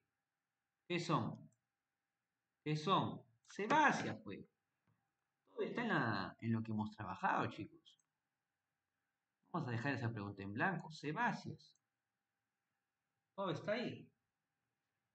34, avión. Vayamos a ver las preguntas. Bueno, no lo he revisado. Unos compañeros nos han mandado esta práctica. Pero no he revisado todavía las preguntas, pero revisémoslo acá juntos. A ver, ¿quién ha sido la que elaboraba esta práctica? La profesora Silvia, ¿no? A ver, veamos qué tal. Muy bien, vamos a la 1. Un regalo.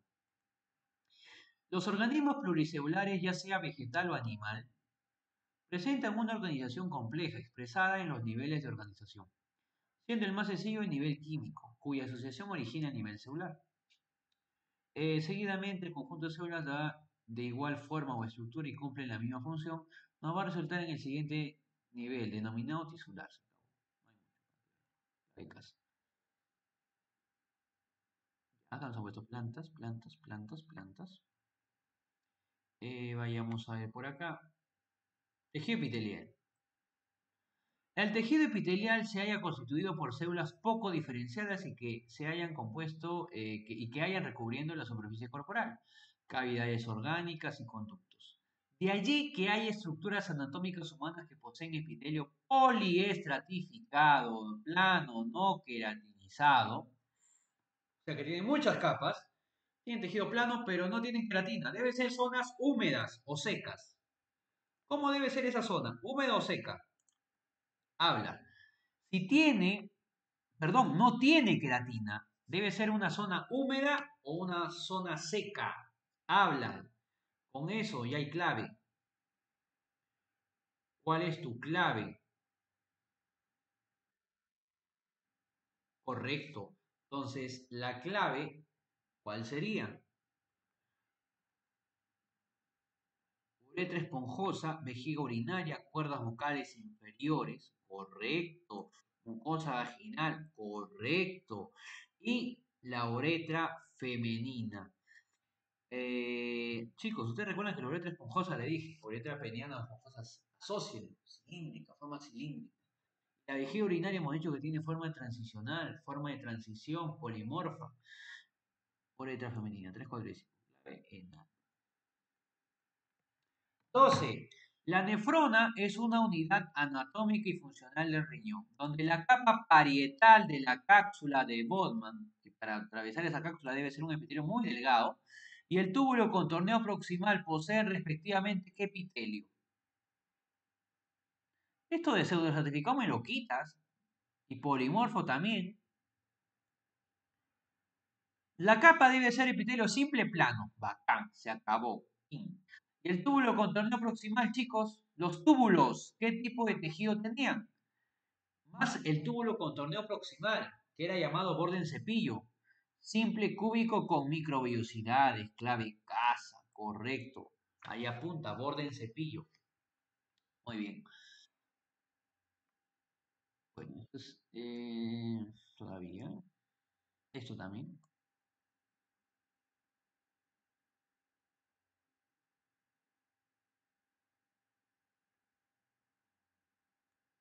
Muy bien.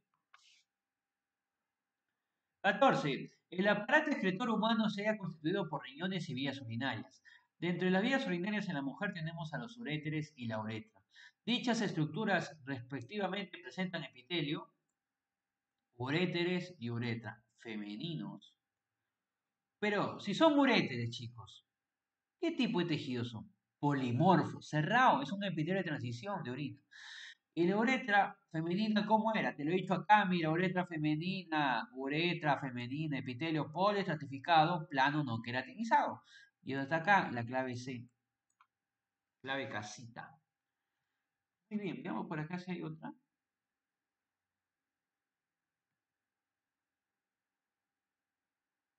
La 19.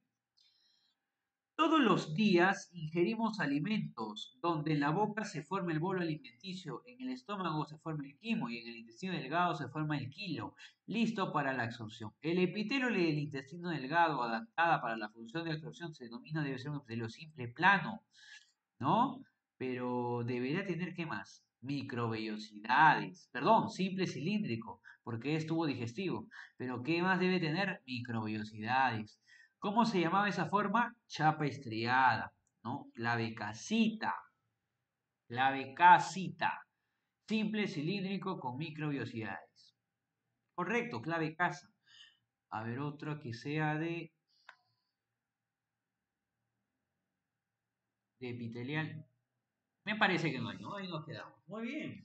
Bueno, han habido preguntas interesantes de epitelial. Esas cuatro interesantes de epitelial. Así más o menos les va a venir en el examen, ¿no?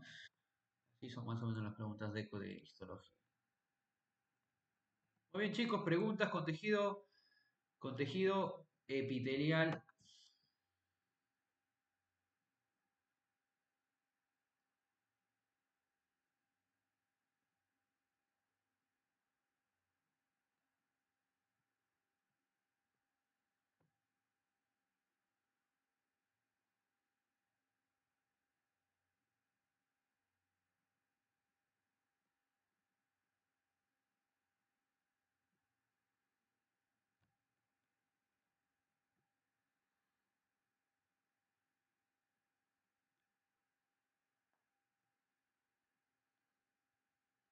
¿Sí? ¿Todo bien, chicos? Confirmen.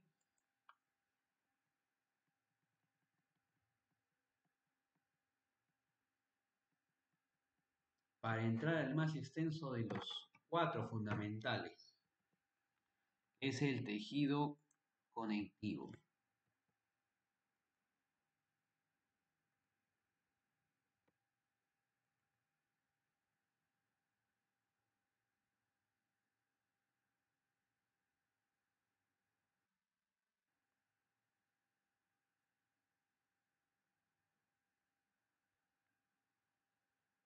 Muy bien. Veamos por acá el tejido conectivo. Bueno, el tejido conectivo, chicos, presenta escasas células, muy pocas células, a diferencia de lo que es el tejido epitelial, ¿no? Abundante sustancia intracelular, por eso tiene muy pocas células, porque entre los espacios va a haber bastante sustancia intracelular, algo que carecía el tejido epitelial, y es vascularizado e inervado, y deriva justamente de la capa embrionaria llamada mesodermo, ¿no? O te puede venir en el examen del mesénquima, ¿no? La estructura y su clasificación. Bueno, el tejido conectivo tiene una sustancia amorfa o fundamental que está formado por los glucosaminoglicanos, que van a ser cadenas básicamente de disacáridos, o sea, de glúcidos, de dos glúcidos unidos. En algunos son sulfatados, o sea que tienen el grupo sulfato, ¿no? Como el condroitin sulfato, el queratan sulfato, el heparan sulfato, el dermatan sulfato y la heparina sulfato. Y hay un no sulfatado que es el más importante, el más abundante, que es el ácido hialurónico. Si ustedes lo recuerdan en bioquímica, lo vimos en los heteropolisacáridos de origen animal, ¿no? También encontramos en la sustancia amorfa, o fundamental, que más que todo la matriz, los proteoglucanos y glucoproteínas.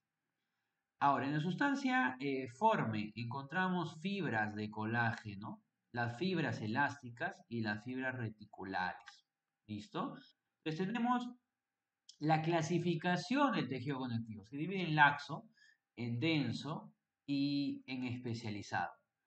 El tejido conectivo laxo es un tejido que tiene muchas células, muchos vasos sanguíneos, pero muy pocas fibras de colágeno, elásticas y reticulares, ¿no? Mientras el tejido conectivo denso tiene abundantes fibras colágenas, por ejemplo, ¿no? Elásticas, reticulares, pero menos vasos sanguíneos y células. El tejido conectivo denso es uno de los que suele preguntar bastante, ¿no? Tenemos dos formas, regular o modelado y no regular o no modelado o irregular, ¿no? El modelado es cuando las fibras que lo componen ese tejido conectivo denso tienen un patrón, ¿no? Tienen un molde, ¿no?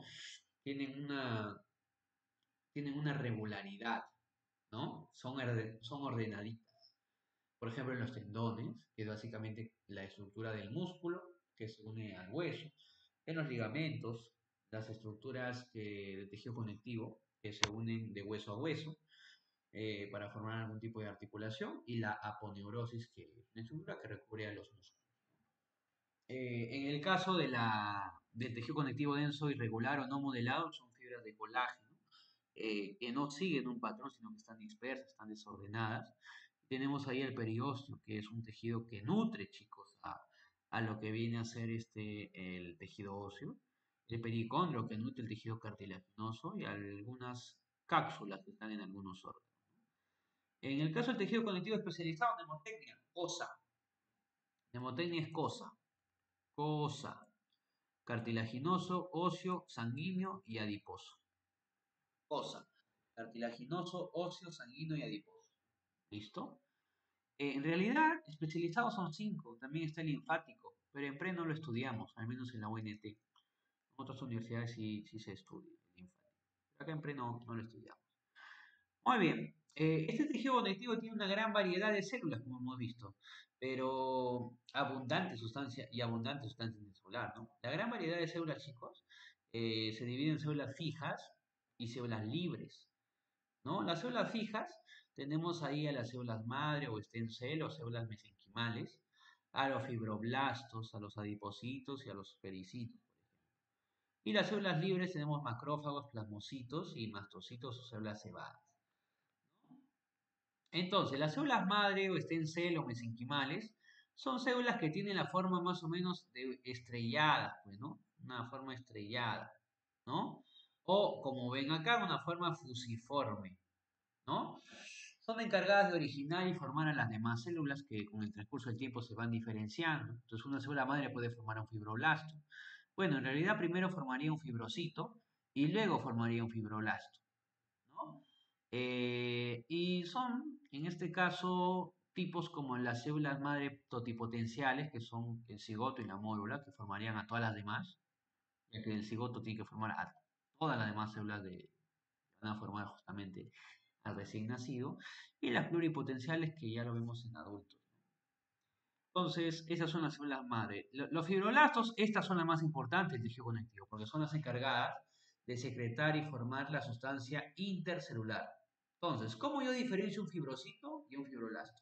Primero, la célula madre forma el fibrocito, que es una célula joven, ¿no? Pero que no forma matriz extracelular. Cuando ese fibrocito ya se vuelve adulto, después de días, no después de tiempo, y empieza a formar sustancia intercelular, secreta sustancia intercelular, ¿no? Matriz extracelular, ya lo llamaríamos fibroblasto, ¿no? En estado inactivo, ¿cómo se llama? Fibrosis. Ahora, los adipocitos, chicos, son células que se encargan de almacenar grasa y lo vamos a tratar mejor en el tejido adiposo, ¿no? Y se divide en dos tipos, unilocular y multilocular. Unilocular es cuando la grasa se almacena en una sola gota de lípido, de grasa, en el citoplasma. Eso se llama unilocular, una gota grande, ¿no? Este forma la famosa grasa blanca o amarilla, ¿no? eh, Almacena, amortigua y genera calor, ¿no? En el ser humano, da forma, en el caso de las mujeres, a las caderas, da forma a lo que viene a ser o moldea el cuerpo, ¿no? Etcétera. En el caso de los adipocitos multiloculares se almacenan en gotas muy chiquititas, muy pequeñas, pero lo vamos a encontrar básicamente en muchas gotas a nivel citoplasmático y forman la grasa parda, ¿no? Que también lo vamos a tratar un poco mejor, o grasa beige, en lo que es el tejido adiposo, ¿no? Su función es más que todo generar calor, ¿no? Una función calorígena en los recién nacidos y en animales que hibernan, ¿no? Y tenemos a los pericitos, que son células que rodean, chicos, a los capilares, como se ve acá un capilar y un pericito hacia afuera que lo está rodeando. Actúan como células madres y se encuentran en el músculo liso, ¿no? Sirven más que todo para la contracción a nivel de sus capilares, ¿no? Estas son las células fijas. Las células libres tenemos, chicos, al macrófago, al plasmocito, al mastocito, célula cebada. El macrófago, este deriva el monocito. El monocito es una célula derivada del mesodermo, que la función que adquiere es fagocitar, pero monocito se llama cuando está en la sangre, ¿no? Es el perdón, el monocito es un glóbulo blanco de gran tamaño, el más grande, que deriva del mesodermo y que forman los macrófagos. ¿Listo? Pero se le llama monocito cuando está en la sangre, en el torrente sanguíneo.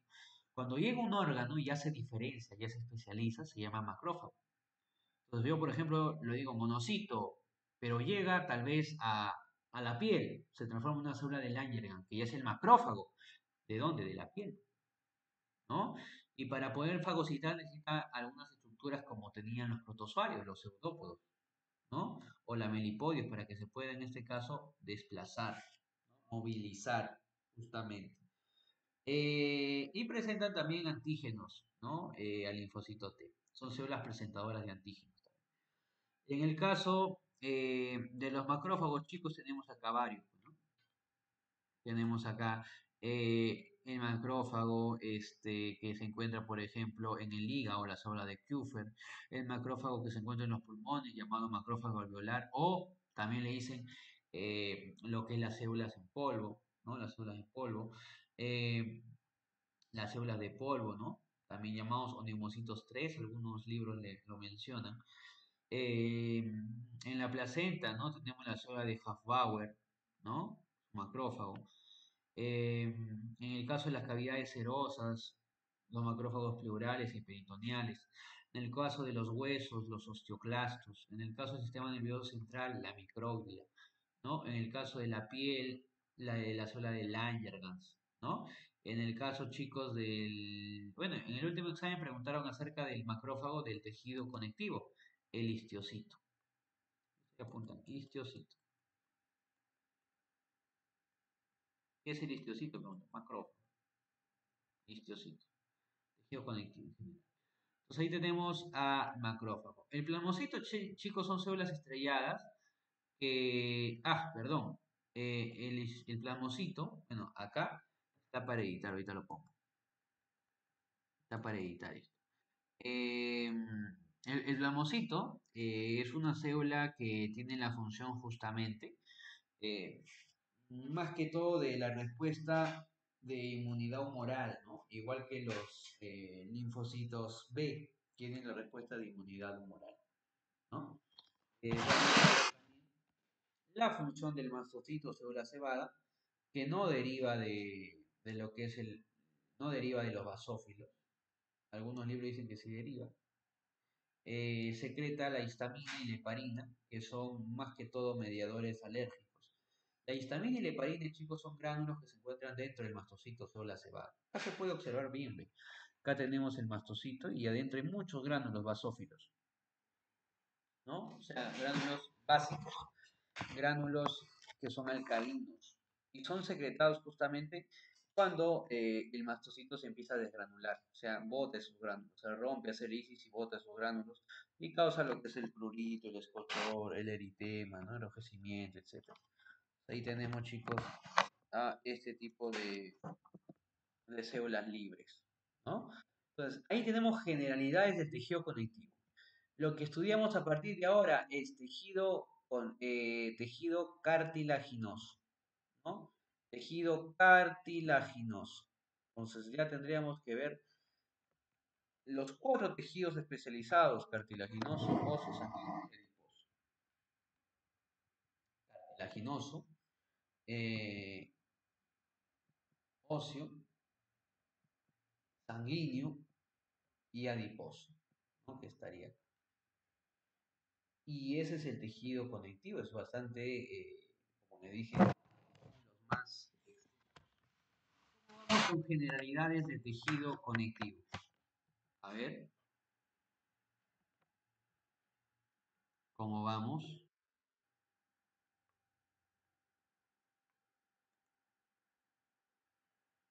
Como les digo, histología es un poquito extenso, pero es preámbulo para anatomía. Anatomía es un poquito más extenso todavía.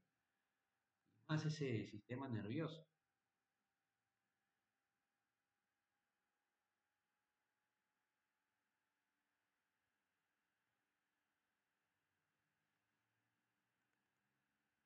Muy bien. Hoy día vamos a trabajar la primera mitad de histología, que es hasta tejido conectivo. Lo más pesado. Epitelial y conectivo es lo más pesado. Mañana vamos a trabajar muscular, nervioso. Son 2 diapos. Y la tercera diapo de histología vegetal. ¿Listo? Entonces, vayamos viendo por acá. Si no, ya no me va a dar para grabar. Muy bien, chicos. Vayamos viendo entonces por acá. El temita más pesado hoy día. Mañana es más suave. Vayamos viendo por acá el tejido conectivo especializado. Tenemos el tejido cartilaginoso. Este presenta escasas células, abundante sustancia intercelular, ¿no? Casi igual que el tejido conectivo en sí. Eh, pero es un tejido cartilaginoso semirrígido. Yo recuerdo que cuando postulé en uno de los exámenes de PUM vino eso, ¿no? Semirrígido, ese es el tejido cartilaginoso. El óseo es rígido, este es semirrígido. Es avascular ya que carece de vasos sanguíneos para su nutrición. Su tipo de nutrición es mediante difusión, igual que el tejido epitelial, y es inervado, ¿no? Tiene terminaciones nerviosas. Es un tejido de bajo metabolismo y especializado, tejido conectivo. Las células importantes que encontramos es el condroblasto. Todo lo que termina en blasto es lo que sintetiza la matriz extracelular. Por ejemplo, hemos visto el fibroblasto. Y todo lo que termina en cito es la célula joven o célula inmadura, que todavía no sintetiza la matriz extracelular. Por ejemplo, hemos visto el fibrocito. Entonces, el condroblasto, célula joven, que secreta la matriz cartilaginosa. Condrocito, una célula todavía madurita que no secreta la matriz. Forma grupos isógenos cuando se une de lo que es, usualmente lo hacen 4, ¿no? 4 condrocitos, pero cuando se unen grupos de condrocitos, de 2 a más, se le denominan grupos isógenos. Y se originan de los condroblastos, estos condrocitos, ¿no? Se ubican en lugares denominados condroplastos o condroceles. Acá tenemos un condroblasto que forma la matriz extracelular, la forma, ¿no? Y acá tenemos un condrocito que todavía no forma lo que es matriz extracelular. La matriz extracelular, chicos, en el tejido cartilaginoso es una sustancia amorfa formada por los grupos aminoglicanos. ¿Qué fibras tiene? Tiene colágeno tipo 2, que es una fibra de colágeno, y fibras elásticas. El pericondrio, como habíamos dicho, ¿alguien me puede decir qué tipo de tejido era el pericondrio? Pregunta examen. ¿Qué tipo de tejido es el pericondrio? Lo hemos visto hace rato, en la diapositiva anterior. A ver, pericondrio.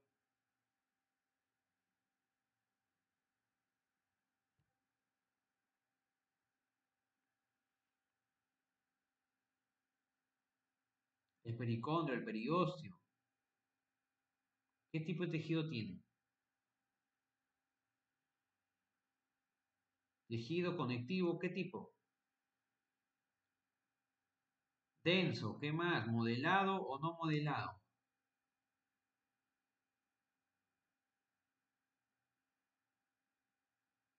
¿Modelado, chicos, o no modelado?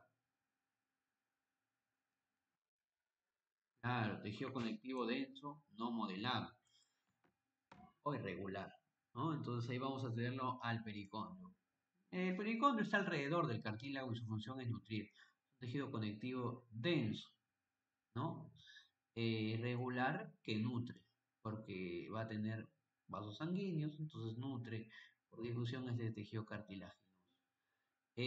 Presenta una capa externa fibrosa, que es justamente el tejido conectivo denso y regular, una capa interna condrogénica, que es una capa donde van a haber condrocitos madurando para transformarse justamente a partir de células, de lo que es células madre y también fibroblastos, por ahí va a haber, que forman estos condrocitos. Acá estamos viendo, chicos, el condrocito, célula. Acá estamos viendo el lugar donde se ubica, condroplasto. Acá estamos viendo el condrocele, que es el espacio que aparece en los preparados, ¿no? O sea, por la deshidratación del condrocito. Y acá tenemos los grupos isógenos, cuando hay más de un condrocito. Ahí lo tenemos. Funciones del tejido cartilaginoso. Sostén y protección. Sirve de molde óseo ya que este va madurando y permite un crecimiento también, ¿no? A nivel de los huesos. Y también reviste superficies articulares. O sea, lo encontramos en la articulación. Tenemos crecimiento del cartílago, sea por aposición, que es de afuera adentro. Es cuando las células condrogénicas se convierten en condroblastos. O sea, de afuera adentro, ¿no? Entonces, de afuera vamos a tener por acá lo que es células condrogénicas que evolucionan y se transforman en condroblastos y esto se elabora matriz celular. Pero también hay un tipo de crecimiento intersticial que es de adentro hacia afuera, que se da por la mitosis de un condrocito y genera más condrocitos. Puede ser de afuera, tejido que nutre a los cartilaginosos, o puede ser del mismo adentro. Entonces, acá tenemos, por ejemplo, un grupo isógeno, cuatro condrocitos, ¿no? Pues, usualmente lo encontramos en cuatro condrocitos. Ahora, el tipo de cartílago, como he preguntado, tenemos tres tipos, hialino, elástico, uy, acá también está peridital.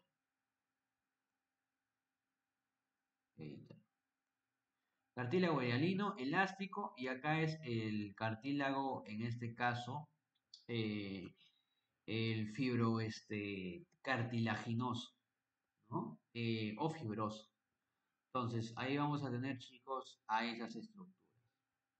Muy bien, veamos por acá. El cartílago hialino es el cartílago más abundante. El cartílago hialino es un punto intermedio entre el elástico y fibrocartilaginoso o fibroso. ¿Qué significa? Que si yo sé que en la matriz extracelular hay fibras colágenas, hay fibras elásticas y hay fibras reticulares, el cartílago hialino tiene un equilibrio entre fibras elásticas y fibras colágenas. Las colágenas te dan cierto grado de dureza, ¿no? Pero las elásticas te dan cierto grado de elasticidad, ¿no? Flexibilidad. Entonces, cuando hay un grado de fibras idénticas, se le llama hialino. No es ni duro ni elástico, ¿no? Es el cartílago más abundante, es de color azul grisáceo, presenta proporciones similares de fibras elásticas y colágenos y tiene un colágeno del tipo 2. Ejemplos. Lo encontramos en el cartílago a nivel del oído auricular, que carece de pericondrio, no es nutrido por pericondrio. En el esqueleto fetal, chicos. En el cartílago tiroides, ¿no? En el cartílago cricoides, que también está, tiroides y cricoides son cartílagos de lo que es a nivel cervical, ¿ya? que se encuentran en la laringe. Por si acaso son cartílagos impares, grandes. A nivel de la tráquea también, cartílago hialino, para formar lo que es lo que viene a ser parte de los 16 a 20 anillos que tiene la tráquea. Para pegar esos anillos necesitamos cartílago hialino. Para terminar de formar la estructura tubular. Los bronquios también tienen cartílago hialino, el tabique y puente nasal a nivel justamente de la nariz también tiene cartílago hialino y las costillas también tienen cartílago hialino, ¿no? El cartílago elástico es un cartílago más flexible que abunda en qué fibras elásticas, bueno, una coloración amarillenta y presenta más fibras elásticas que colágenos. Esto lo encontramos en lugares donde hay bastante elasticidad, por ejemplo, en lo que es las trompas de Eustaquio, el pabellón auricular en la oreja, ¿no? Por eso te jalan la oreja, el conducto auditivo externo, pues no te jalan, pues no la oreja, epiglotis, ¿no? Que está en este caso presente, ¿no? Lo que es protegiendo la glotis, tiene que haber elasticidad también, ¿no? Porque se está abre y cierra, abre y cierra, abre y cierra, ¿no? Entonces, cuando viene el bolo alimenticio por la boca, se cierra para que vaya al tubo digestivo. Cuando ve que es aire, se abre. Entonces tiene que haber cierta flexibilidad como una puerta, ¿no? El aritinoides, que es otro tipo de cartílago, el corniculado y cuneiforme son cartílagos chicos pares, más pequeñitos. Entonces, esos son elásticos, ¿no? Son elásticos. Correcto. Y acá sería el cartílago fibroso, que lo voy a explicar. El cartílago fibroso tiene más tejido colágeno, tiene más fibras colágeno, es por eso que es más rígido, ¿no? Acá se puede ver, más fibras colágenas. Entonces va a ser más rígido, más fibra, por eso se llama fibroso. Y es el único de los tres que no tiene pericondrio, carece de pericondrio, es decir, que no lo nutre el pericondrio. ¿Quién lo nutre? El periósteo, porque es tan rígido que se parece a un hueso. Es este tejido el que con el transcurso del tiempo se osifica y puede formarse un hueso. Es por eso que algunos cartílagos, cuando nace pues el niñito, algunas estructuras son cartilaginosas que van endureciendo con el transcurso del tiempo. ¿Y por qué? Porque son cartílagos fibrosos que son nutridos por periósteo. El fibroso no es nutrido por lo que es el pericondrio. ¿Dónde lo encontramos? Lugares que sean rígidos, pues, ¿no? Pero que no sean huesos, como la sínfisis púbica, la unión lo que es del pubis, los discos intervertebrales que están entre las vértebras, los huesos son las vértebras, ¿no? Pero los discos intervertebrales son sustancias rígidas, son estructuras rígidas, ¿sí? Y la unión de tendones a huesos, ¿no? También. Entonces, ahí tenemos el tejido fibroso o fibrocartilaginoso. Acá tenemos el hialino, chicos, que tiene su pericondrio, que lo nutre a ese tejido, ¿no? Acá tenemos el elástico, también que tiene su pericondrio que lo nutre, ese tejido y abundante en fibras elásticas, ¿no? Como cancha de fibras elásticas. Y las colágenas, mira, bien ordenaditas, así, ¿no? Y no tiene este tejido de pericondrio, no nutre el tejido pericondrio, que lo nutre el tejido periósteo, que es del hueso. Muy bien, entonces ahí tenemos, chicos, los tres tipos de tejido cartilaginoso. ¿Cómo vamos? ¿Cómo vamos con ese tejido cartilaginoso?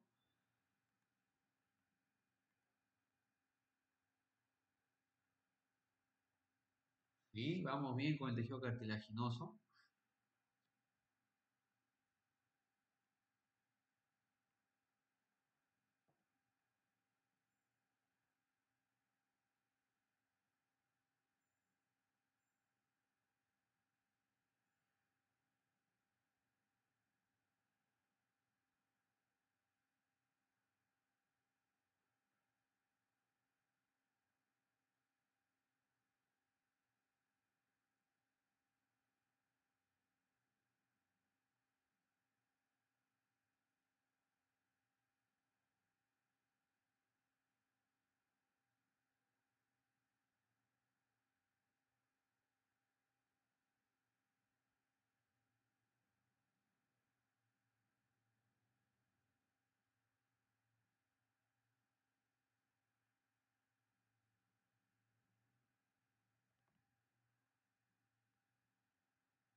Muy bien, vayamos con el tejido óseo. Es un tejido conectivo también especializado. Que como hemos dicho, el cartilaginoso lo puede formar este tejido óseo, ¿no? Entonces veamos por acá, chicos, ese tejido óseo.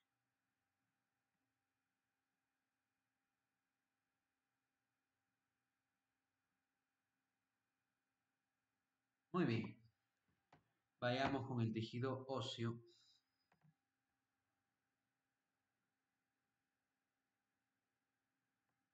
A ver, por acá.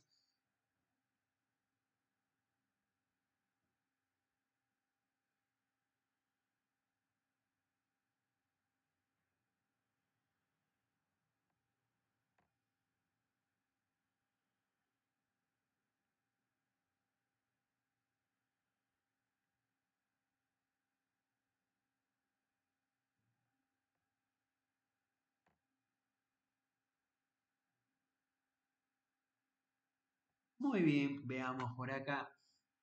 Bueno, el tejido óseo, chicos, también tiene escasas células, abundante sustancia intercelular, pero le va a dar una consistencia rígida, ¿no? Es vascular, el hueso tiene vascularización, acá se puede ver arterias como llegan, es inervado, ¿no? Y tiene alto metabolismo. Responde a estímulos físicos cuando te caes, nutricionales, ¿no? Endocrinos y metabólicos. Tenemos a células como el osteoblasto, acá ven blasto, entonces esa se encarga de, es una célula joven que se va a encargar de qué, de secretar la matriz ósea, secreta la matriz de esta célula.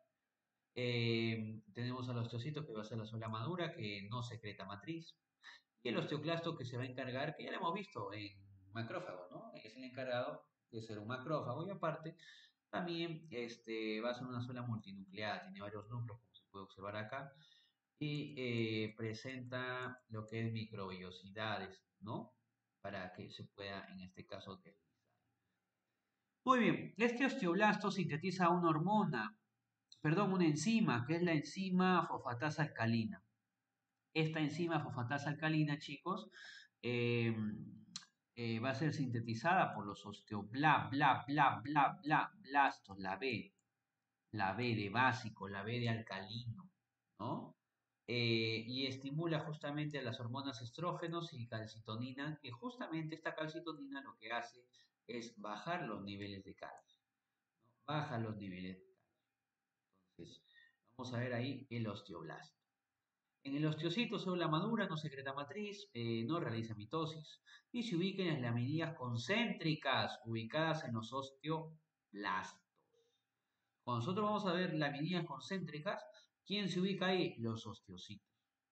Ahora, el osteoclasto es un macrófago, una célula multinucleada, que se encarga de la resorción ósea, la reparación, ¿no? De las lesiones.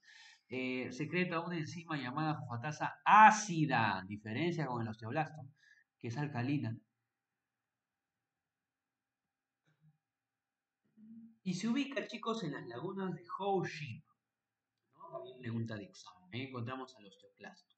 Entonces, acá tenemos la célula progenitora, osteogénica, el osteocito con sus células, su forma ramificada, el osteoblasto, ya una célula joven, listo para la secreción de matriz ósea, y obviamente la enzima fosfatasa alcalina y el osteoclasto, con una célula multinucleada que realiza la función de resorción.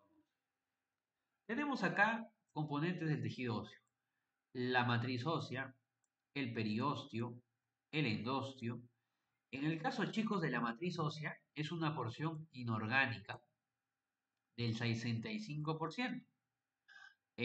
O sea que ese componente de lo que es la matriz extracelular del tejido óseo, el 65% es de porción inorgánica. ¿Y qué es la porción inorgánica? Sales minerales. Lo estudiamos en bioquímica. Ahí están los cristales de hidroxiapatita. Ahí está el fosfato de calcio. Ahí están estas estructuras inorgánicas que le dan rigidez y dureza al hueso, ¿no?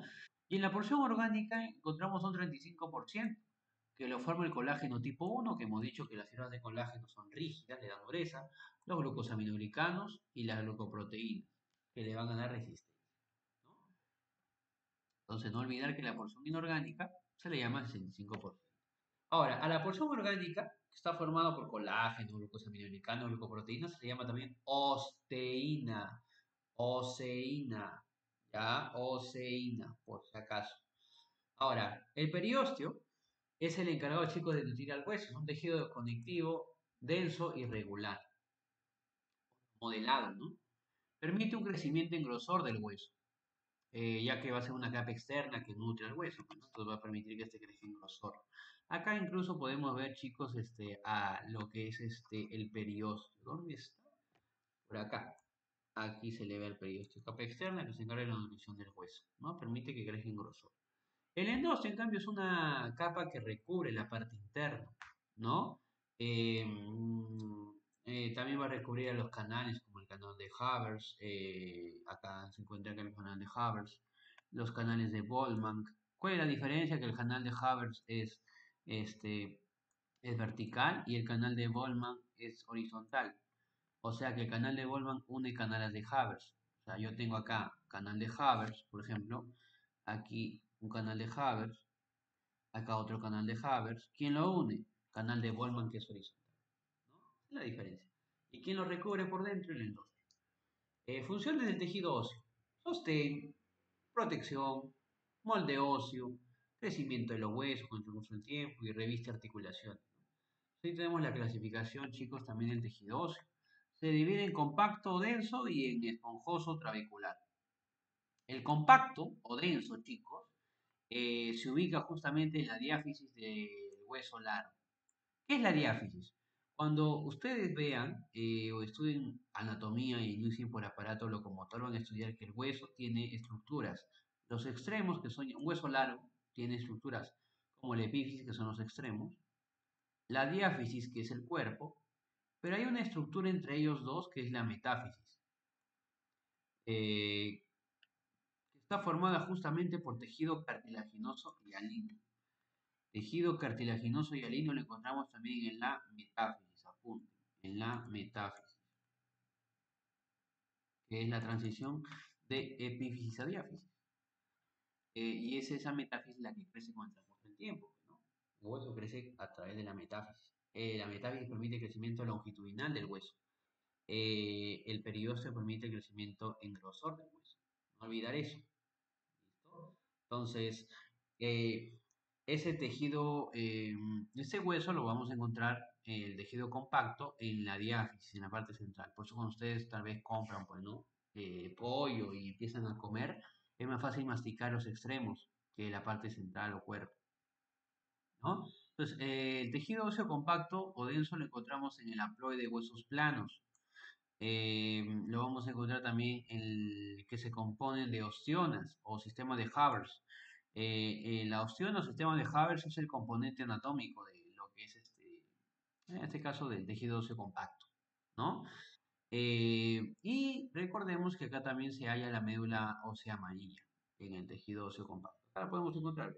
Tejido óseo compacto, médula ósea, y ahí encontramos la médula ósea amarilla. El tejido óseo compacto. Acá se puede ver. Tejido óseo compacto. Muy bien. Se ubica en epífisis de hueso largo. En cambio, el tejido esponjoso está en la epífisis, que son los extremos. También en la diploide de huesos planos. Por ejemplo, nosotros vamos a tener a nivel cerebral, a nivel del cráneo, en los huesos del cráneo, lo que viene a ser diploide, que son dos láminas, una externa y una interna, que son del tipo de tejido óseo esponjoso, ¿no? Y también lo encontramos, chicos, en la parte